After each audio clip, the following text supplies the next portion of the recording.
ओम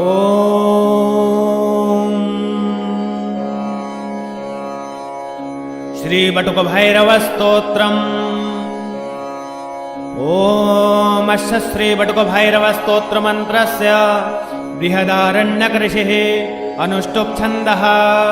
श्री बटुक भैरवो देवता वं बीजं ह्रीं शक्तिः ओम कीलकम्। श्री बटुक भैरव प्रीत्यर्थे पाठ जपे विनियोगः। ओम ह्रीं बटुकाय आपदुद्धारणाय कुरु बटुकाय ह्रीं। ओम ह्रीं भैरवो भूतनाथश्च भूतात्मा भूतभावनः क्षेत्रदः क्षेत्रपालश्च क्षेत्रज्ञः क्षत्रियो विराट्।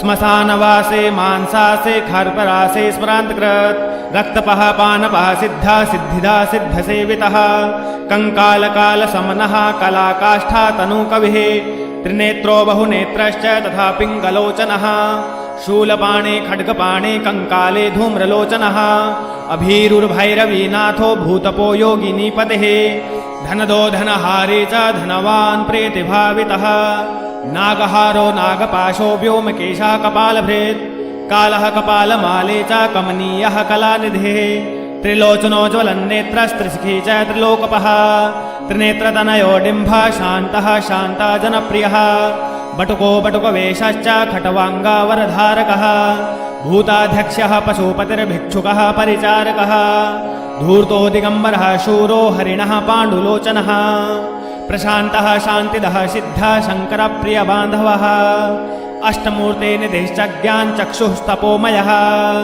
अष्टाधारः षडाधारः सर्पयुक्तः शिखीशखः भूधरो भूधराधीशो भूपतिर्भूधरात्मजः कंकालधारिमुण्डे च नागयज्ञोपवीतवान् दृम्भणो मोहनस्तम्भे मारणश्चोबणस्तथा शुद्धनीलाञ्जनाप्रख्यो दैत्यः मुण्डभूषितः बलिभुग्बलिभुङ्गनाथो बालो बालापराक्रमः सर्वापत्तारणो दुर्गो दुष्टभूतो निषेवितः कामी कलानिधिः कान्तः कामिनी वशकृद्वशे सर्वसिद्धिप्रदो वैद्यो प्रभुर्विष्णुरितेवहे अष्टोत्तरं शतं नाम्नां भैरवस्य महात्मनः श्री बटुक भैरव देवता प्रियन्तां न मम।